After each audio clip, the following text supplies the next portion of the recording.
네, 검찰이 어제 윤 대통령 부부 공천 개입 등 의혹 다수의 핵심 인물인 명태균 씨, 명태균 게이트라고 명명되어 있는 사건에 대한 중간 수사 결과를 발표했습니다. 그런데 기존의 김영선 전 의원 범죄 혐의와 기소한 내용에 더해서 윤 대통령 부부 공천 개입 문제, 또 명태균 씨와 관련된 범죄와 관련돼서 또 다른 인물이 등장을 했습니다. 그 얘기부터 시작해 보도록 하겠습니다. 소위 말하는 이제 명시 법률 대리인이 복기록을 공개하면서 이것이 불거졌는데요. 김상민 검사가 조국 수사 때 정말 고생을 많이 했다. 그렇기 때문에 창원 의창 국회의원 되게 도와달라. 김영선 의원 어차피 컷오프 아니냐. 이게 이제 지난 총선 때 얘기인데 조국 수사 때 큰 역할을 했던 검사가 출마를 할 것으로 예상되니까 힘을 좀 써달라. 이게 정말 사실이라면 공천 개입 의혹이 더 확대되는 그런 상황으로 갈 수 있다. 이렇게 보여주는 사안인데. 그러니까 우선적으로 저는 이번에 복기록이라는 거는 제가 처음 들었습니다. 예. 예를 들어서 녹취록 같은 경우는 있는 거죠. 실질 녹음 파일이 있고. 복기록은 주요 이제 네. 그 바둑에서 네. 복귀하고 이렇게 옆에서 받아 그런 용어로. 그러니까 결국은 복기록이라는 게 어떻게 보면 제3자가 예. 객관적으로 뭔가 기록한 게 아니라 본인의 어떤 기억에 의존해서 한 거 아닙니까? 네. 그렇기 때문에 자기 중심적으로 기억을 조금 했을 수 있다. 그런 측면에서 있어서 이게 어느 정도의 어떤 신빙성이 있느냐 그런 의문을 깔고 제가 말씀드리겠습니다. 예. 그러니까 이게 전제가 맞다고 단정 지을 수 없기 때문에. 근데 이제 저는 2월 달 같은 경우는 뭐냐면 그때 김영선 전 의원이 컷오프 된다 그런 얘기가 좀 나왔을 때입니다. 네. 그렇다면 다른 사람이 아니고 김영선 전 의원을 돕고 있는 명태균 씨한테 연락을 한 거잖아요. 그래서 예를 들어서 당에 있는 공천에 있는 주요 관계자한테 전화를 해서 김상민 좀 잘 부탁한다.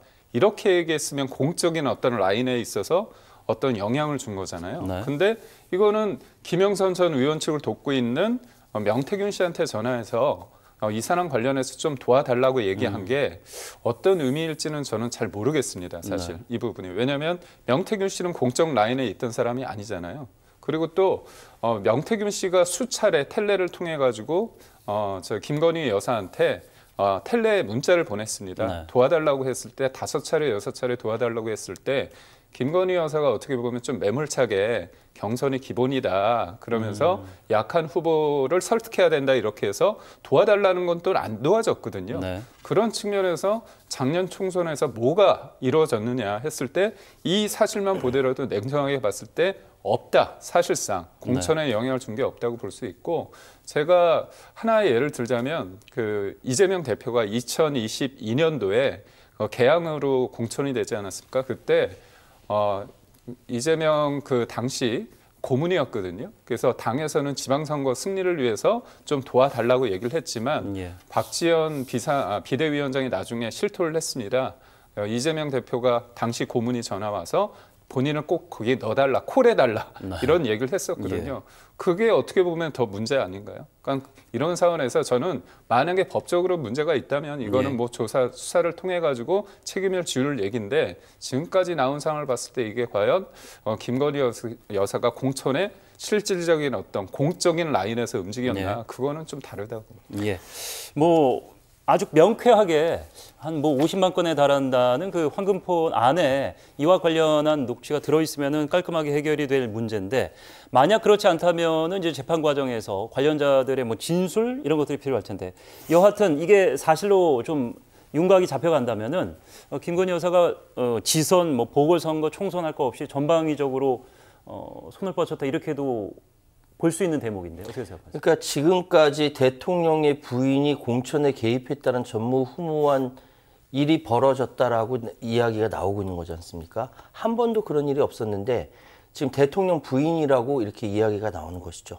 근데 저는 방금 김 대변인이 얘기한 것이 저는 오히려 더 명확하게 이해가 되는 것이 명태균은 지역에서 굉장히 큰 영향력을 미치는 사람이고 5선인 김영선 의원을 좌지우지할 정도의 능력자고 그렇다고 한다면은 김건희 여사가 명태균 씨를 통해서 오히려 김영선 전 의원이 지금 이름이 나온 김상민 검사를 돕는 형식으로 그림을 그린다면 오히려 훨씬 더 깔끔하게 일이 진행되지 않겠느냐라는 생각이 들었어요. 그래서 이 단수가 높구나라고 생각을 했는데 당을 통한 라인이 아니라 오히려 명태균으로 바로 가서 그렇죠. 거기서 현장에서부터 당으로 이렇게 그렇죠. 거꾸로 올라간다. 예, 거꾸로 올라가는 것이죠. 그렇게 되면 오히려 뭐 그림도 좋아지고 김상민을 돕는 그 상황이 훨씬 더 부드러워지겠구나라고 생각했는데 어디까지 예상이지 제 추정이죠. 예. 근데 현실 정치판에서는 그런 경우가 굉장히 많아요. 네. 경쟁하는 후보가 만약에 이제 나중에 손들어주는 경우도 있고 떨어지는 후보는 나중에